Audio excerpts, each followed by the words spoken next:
So how does an Amazon aggregator actually decide what the value of your business, of your Amazon business is? And are there key decisions and changes that you can make to your Amazon business right now that can increase its value and make it more expensive for an Amazon aggregator to acquire? In this episode of Power Your E-commerce Business, I'm having a conversation with Niklas from SellerX, one of the largest Amazon aggregators worldwide. We're going to be talking about key decisions that you can make right now that can transform your business and increase its value and make it more valuable to investors and aggregators. Welcome to Power Your E-commerce Business, the go-to series for busy entrepreneurs like you. Product research, sales, marketing, branding, shipping and logistics. We share knowledge and information every week from top experts serving the MENA region to help you power your e-commerce business.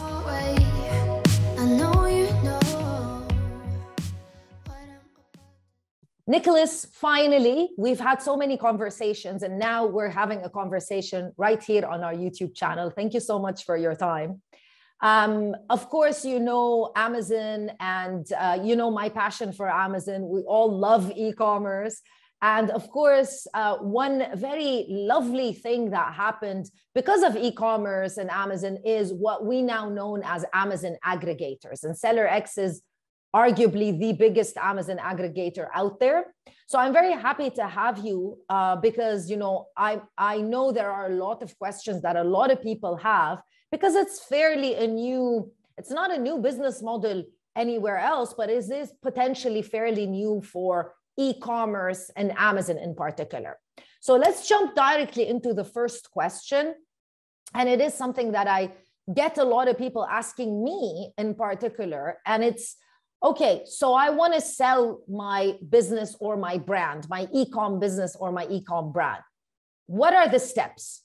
Of course, I would need to communicate and contact with SellerX, but normally what are the steps and how long does it actually take?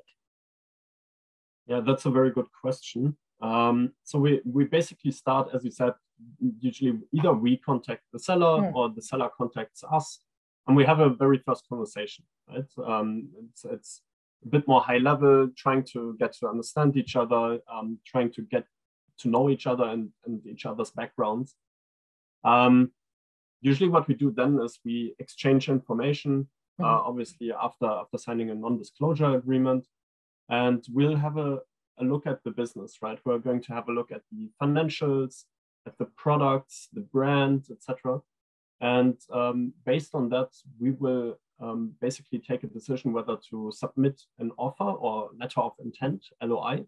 And if we do so, then we would basically send you it's usually a 2-page document, which gives you kind of like all the important terms for a potential transaction, right? Most importantly, it includes the valuation, but also includes other terms that will kind of guide us through the due diligence process, as well as the kind of is a draft of the final legal documentation that comes later on in the process.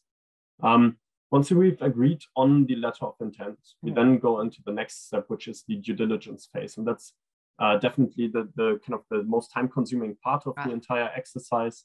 That's usually a process of 4 to 5 weeks. And we have expert calls and dig into every single part of the seller's business. That starts with marketing, goes to kind of brand and vision of the brand. And then we continue also with things like inventory planning, procurement, these kind of things. We really try to understand every aspect of the brand that we're about to acquire. And at the same time, our legal team and the legal team of the seller are also exchanging drafts of the final purchase agreement.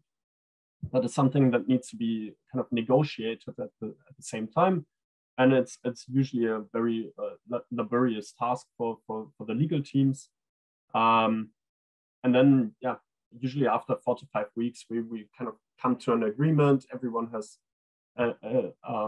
like gone through the entire documentation, and we get to the signing, and which is then closely followed by the closing of the transaction. And that's then when the really exciting part happens, where the handover takes place, right? Yeah. So that's another important step in the entire process, because the seller obviously has a lot of know-how, they have the vision and everything, and now they need to transfer together with us the business, the brand, to our operational teams. And for that we also have a dedicated integrations team, and this process usually takes 3 to 6 months. Basically, we have then later on, once we take on the brand, right, we have experts in every field, right? Yeah. We have experts who focus just on procurement, just on inventory planning, just on PPC, on content, right?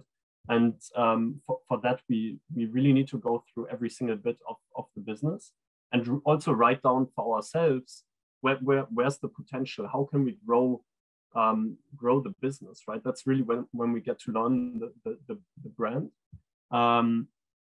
and we basically take that as a very first step to develop a growth plan ourselves to scale up the brand globally. Fantastic. Just to give a little bit of context, can you let everyone know how large SellerX is? Like how many people are you? Just to give a little bit of an idea. Yeah, that's a very good question. I remember when I joined in, I think it was January or February 2021. So a bit more than a year ago, we were roughly 35 people. We're now 750 people globally. Right? So we've grown tremendously. That's beautiful. Now colleagues in the US. I'm based in London. We have most of our people in Germany, and then also in China. And yeah, it's fantastic to see that we have now an amazing operational infrastructure that is already fairly mature, and yeah. So Niklas, let's talk a little bit about the multiples process, and what does that mean? How do you decide, yes, this is how much we are willing to pay for this business or this brand? Just to give a little bit of an idea for anyone who's interested.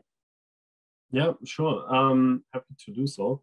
So basically, the multiple concept is used as a valuation methodology, right? So when we send the seller the letter of intent, we need to obviously value the business, so the seller knows how much money they actually get from us when they sell the business.